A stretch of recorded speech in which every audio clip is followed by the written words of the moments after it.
हाथी चला गया। जब तक हम जिंदा हैं तो भाई साहब घर वाली भाभी जी मर गए, सेवा समाप्त जब आपसे कम आए किसके लिए?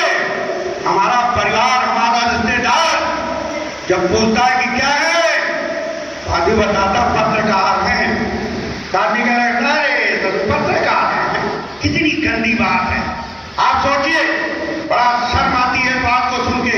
ये कितना अच्छा चौथा स्तंभ। आज हम दीमक कितने हो गए। आज चौथा स्तंभ दीमक कोई नहीं। हमने क्या किया? हम ब्यूरो चीफ बन के बड़ी उम्र बन गए। 3 तो हमने और पाल लिए। हमने कहा भैया तुम क्या करो? अरे बोले कटुनी खेती करो भैया। अरे हमने कहा खेती छोड़ो यार, इतने आओ हमारी डंडी पकड़ लो, हमारे ऑफिस में आ जाओ, हम तुम्हें बना दें पत्रकार। यार तुम कैसी बातें कर रहे? अब तुम्हें कटुनी करके लूटो तुम। साथियों, हमने जिनको पैदा करके चेला बनाया उसने 73वें कलयुग के उसमें गुरु बन गया। तो नहीं कही यार तुम छोड़ो यार, तुम तो नहीं बैठे ना, हमाओ से फेंके यार। हाँ 5 नंबर से हमारा होगा भैया। कितने दिन क्या कर रहे हैं वो लोग? बालू माफिया हमको किस रूप से सुसज्जित कर रहे हैं आप सोचिए। पीठ पीछे क्या बोलते हैं आप सोचिए कि हम किस धरा कहां पर खड़े हैं।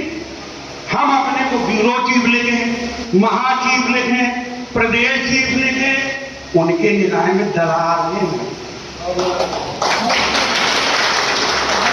हमको ये संज्ञा नहीं लेनी।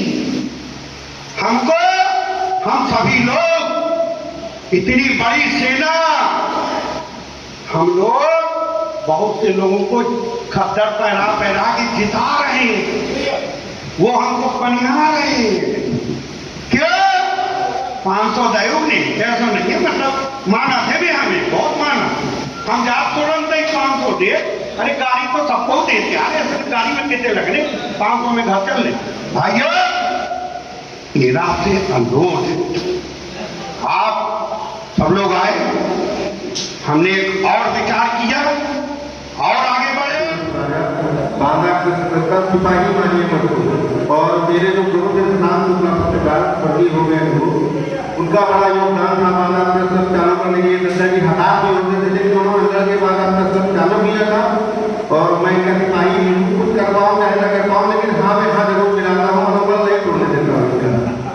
निकालो तो काबिल हो तो अखबार निकालो। और काबिल का मतलब होता है प्रतिस्पर्धी। जब दो आपके प्रतिस्पर्धी हो जाए तो अखबार और जो हमारी मीडिया है उससे बड़ा कोई बैनर नहीं हो सकता। मैं कुछ चीज़ें शेयर करूँगा क्योंकि पिछले 6 वर्षों में जब से मैं बुंदेलखंड न्यूज़ से गया हूँ और इस भाव के साथ कि आप आगे कार्य करें, बुंदेलखंड का 3 बार दौरा करने का मौका मिला है आपके नेतृत्व में। हर एक जिले, हर एक नगर बुंदेलखंड के गया है। बात सिर्फ इतनी करनी कि जो आंचलिक पत्रकार है, यानी कि जहाँ से खबरें उठती हैं वही लोग शोषण का भी शिकार है, वही लोग जैसा मैंने कहा कि वही से कितने बिगड़ भी नहीं है और वही से हमारा दम भी बनता है। तो हमें ये ध्यान रखना है कि तहसील स्तर और ब्लॉक स्तर के जो पत्रकार साथी हैं उनका कैसे स्वाभिमान बचे, उनको कैसे हम एक कर पाए। जिस तरीके से लोग अदालत की बात आई है, मुझे लग रहा है कि सीधा उनको फायदा होगा। जिले वाले तो कहीं ना कहीं किसी न किसी से संपर्क करके अपनी आवाज बुलंद कर लेते हैं, कुछ नहीं करेंगे तो 4 पदाधिकारी के पास बैठ के जो चीज बता के हम बढ़िया हुआ है काम हो जाएगा। लेकिन उस व्यक्ति का क्या होगा जो बड़ी अम्मा के सहारे है? बड़ी अम्मा भी कैसे है हर जिले में, उनके पास हम नहीं जाएंगे चीफ मीडिया लगाने, तो आपसे कोई मतलब नहीं, आप उनके व्यक्ति नहीं, आप उनके संगठन के नहीं, आप पत्रकार भी नहीं। उनको अगर मौका मिल जाए तो अधिकारियों को बोल देंगे पत्रकार नहीं है, इधर काम चलाने वाला है। तो हमें ऐसे लोगों को इस संगठन के माध्यम से ये उत्तर देना है कि अगर मौका है आप या तो संगठन के सहारे गाइडर चल रहा उसके सहारे चले, और नहीं तो फिर अपनी राजनीति और अपनी गद्दी चलाएं। मेरे क्षेत्र में दादू कॉन्सेप्ट था। ददुआ और डकैत वहाँ महत्वपूर्ण नहीं थे, ना खतरनाक थे कभी, वहाँ दादू गद्दियाँ महत्वपूर्ण थी। वो आम में इंग्लिश बोलते थे, लोग मेरा बोलेंगे तो डर था, संसाधनों पर कब्जा था। ददुआ भी उन्हीं ग्राहकों के यहाँ नौकरी करता था। तब जाके जब समझ गया कि दम नहीं लेंगे, वो अपनी बंदूक लेके निकला। तो ऐसे ही हमारे यहाँ भी पत्रकारों में भी बहुत सारे ऐसे लोग हैं जो एक अध्यक्ष एक महासचिव बना के 3-4 साल से एकदम उनके संगठन का विस्तार हुआ 3-4 सालों से नहीं हुआ। इतनी निरंकुशता है संगठन के नाम पर कि कभी भी सक्रिय लोगों को जोड़ते नहीं। मुझे तो आश्चर्य लग रहा है कि सत्ता की टीम में सभी लोग बुद्धिजीवी हैं जो कि मतलब एक कहते नहीं कि कोई ऐसा भाव भी इनके मन में हो सकता है कि हमें ये काम करना है फिर ये करना है। तो यहाँ पे कम से कम एक जिज्ञासा है, एक उत्कंठा है मन में और विरोध करने की भावना है।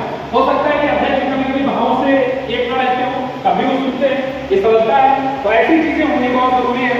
मैं हमारे जो हमीरपुर मोहब्बत साथी ने जिन्होंने भी बोला, जो हमारे बड़े भाई थे, मैं इस बात का भी पुरजोर समर्थन करता हूँ कि अगर कहीं कोई जिला कमजोर है या कोई किसी जिले में कोई संगठन निरंकुश है, तो अगर मंडल स्तर पर या प्रदेश स्तर पर कोई संगठन बनेगा तो वहां भी कुछ चीजें सही हो जाएगा।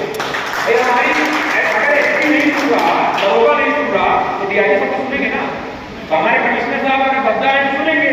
अब दद्दा अगर एक ऐसा कॉन्सेप्ट लेकर चल रहा है, क्योंकि देखिए मैं सिर्फ इसलिए आया हूँ, ये मैं तो किसी संगठन में नहीं जाता, ना मैं किसी के हाथ में लगाने जाता, चाहे वो जिला जिला मुझे मठाधीशी से सब होता है, लेकिन ऐसा मठाधीश चाहिए जो सबको मठाधीश मानता हो। हमारे यहाँ कार्यकर्ता को बनना हो, हर किसी को मौका। एक बार फोन आया उठाए, मैंने अनुभव नंबर पे फोन कई बार किया, नहीं उठाया। मेरा कोई काम करने से प्रणाम नमस्कार किया, मुझे ये अच्छा लगा कि कम से कम नंबर तो रहे हैं। तो इतना ये मेरा विचार है, जिससे मुझे लग रहा है कि आंशिक पत्रकारों को ध्यान रखा जाए। और दूसरा, संगठन में एक कोष का भी निर्माण किया जाए। मेरे पास अगर 1000 रुपये महीने का बचेगा मैं दूंगा, तो हमें किसी के पास नहीं जाना पड़ेगा। हम हर महीने बचत करते हैं। अगर हम कमाई को जो हमें सोच जो पत्रकार पैसा छुपाने का प्रयास करता है और उसी से बदनाम होता है। जैसे मैं कहता हूँ कि हम इसे धर्म की कमाई के अनुसार देखें तो विज्ञापन से आप सही विज्ञापन होता है उसका भी पैसा आप एकत्रित कर सकते हैं। और अगर आपको कहीं से कोई असुली प्रवृत्ति का है, जैसे रॉबिनहुड वाली संख्या है, कि अमीरों को आप बता सकते हैं, गरीबों को अगर आपको नहीं करना है, तो संगठन मजबूत होने चाहिए, मेरा ऐसा मानना है। क्योंकि मुझे अगर कभी जरूरत पड़ेगी तो संगठन मेरे काम आएगा। और तीसरा जो मेरा विचार है वो ये है कि जो ट्विटर और फेसबुक है सबसे ज्यादा कारगर, जैसे कि स्किल की बात की भैया ने, तो स्किल में सबसे जो प्रमुख है वो हमारा ये कि हम तीर छोड़ना जाए ऐसा हो कि हमें तीर मिली, हमें पत्रकारिता का एक माध्यम मिला, एक मजबूती मिली, हमें धनुष मार दी हर विषय में। हमारे हाथ की अधूरे हैं, हवा में आसमान में, कोई कहीं से सटीक ठिकाने नहीं बैठा, क्योंकि हम अपनी खबर को बाद में उसका मूल्यांकन नहीं करते। आशा लिखना नहीं महत्वपूर्ण होगा, आशा उस अंतिम व्यक्ति तक कितना तरीके से पहुंचा वो महत्वपूर्ण है। तो हमें अपनी छोड़ी हुई हर चीज का मूल्यांकन करना जरूरी है। महीने में 10 खबर हम लगाइए, रोज घटनाएं हो रही, लेकिन ये प्रयास करिए कि आप ये खबर का कितना बड़ा परिणाम निकला। और मुझे लग रहा है कि जब आप ये खबर को पकड़ के चलेंगे तो आप किसी की विरोधी भी नहीं बनेंगे और व्यवस्था भी आपके मानने की जाएगी ठीक है, ये परिवर्तन चाहेगा। मेरा ऐसा मानना है कि आर्मी बनाई जाए पत्रकारों की, जो ट्विटर आर्मी हो या फेसबुक आर्मी हो, जो एक विषय को पत्रकार का एक मुद्दा उसको ले हो जाए, सीधे ट्विटर पे टैग किया जाए अधिकारियों को, नेताओं को, और उसको एक अभियान के तौर पे चलाया जाए, जिससे मुझे लग रहा है कि प्रभावी तरीके से मिलेगा। और एक और विचार ये है मेरा कि हमें एक वार्षिक सम्मेलन, जैसे कि रामनाथ गोयल का अवार्ड दिया जा रहा है, उस अवार्ड को पाने के लिए पत्रकार नहीं निकल रहा या कर नहीं रहा है तो वो प्रयास कर रहे हैं, हमें एक स्टोरी अच्छी करनी है। तो ऐसे ग्राउंड स्टोरी फीचर जो भी बनते हैं जिससे पत्रकार को गुरूर होता है, चाहे जितना भी पत्रकार गिरा हुआ हो या बना हुआ हो, हर व्यक्ति को अपना अपनी न्यूज का गुरूर होता है, उसके 4-5 शब्द बैठेंगे। तो वार्षिक एक सम्मेलन ऐसा हो जिसमें ऐसे पत्रकारों को, जो युवा हैं, जो ऐसे व्यक्ति जो सिखा रहे हैं, समझ रहे हैं, उन्होंने कहा उनमें छात्र को आई तो एक पुरस्कार का जरूर मतलब मेरे तरफ से मेरा पुराने पत्रकार हो उनके नाम को एक अवार्ड दिला दिया जाए जो सही रूप में हो, मतलब एक ऐसा एटमॉस्फेयर क्रिएट हो। जैसे कि यहाँ पर लोग हैं जब साल में एक बार है तो हमारे लिए है कि साल में गुस्सा करना है तो हम इसी चोरी करेंगे, हम उसी करेंगे जिसने फाड़ दिया ऑफिस पर। और आप यकीन मानिए हमारी बस्ती में रुकी ना पानी कम होता है, आगे किसी दम नहीं है। आप पता लगा सकते हैं हुकूमत का नाम, कहीं कोई डर नहीं है, बस थोड़ा कष्ट होता है, तो उनको भी कुछ नहीं मानता। कष्ट किसी बात का है कि हमारे अपने आइडिया दिखाते हैं, हमारे अपने घटना घटी, जबरदस्ती के मुकदमे बनाए गए और मेरे भी पत्रकार साथी खड़े देखते रहे, तो तमाशा देखते रहे और मैं जेल जाता रहा। कुछ भाइयों ने तो लिखा भी, कुछ ने पत्रकार बताया, कुछ ने कुछ और बताया, लेकिन सब बड़े तमाशा देखते रहे, कोई मदद के लिए नहीं आए।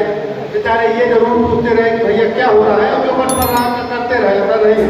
लेकिन मैं चाहता हूँ कि मेरी जैसे जो घटना हुई उसके बाद भी कई पत्रकार लिए गए, सिर्फ कूटन की वजह से गए। अगर सब एक साथ रहते तो अभी हो सकता है मोहब्बत वाले भाई भी हमारे जेल चले जाते, अगर नड्डा जी अपनी सेना लेके नहीं जाते तो वो भी जेल चले जाते। पांडे जी आगे आइए। साथियों, प्लीज पांडे जी आइए, 2 शब्द जरा आप भी कहिए। जो कोई भी बोलना चाहता है कृपया शीघ्र आए, अति शीघ्र।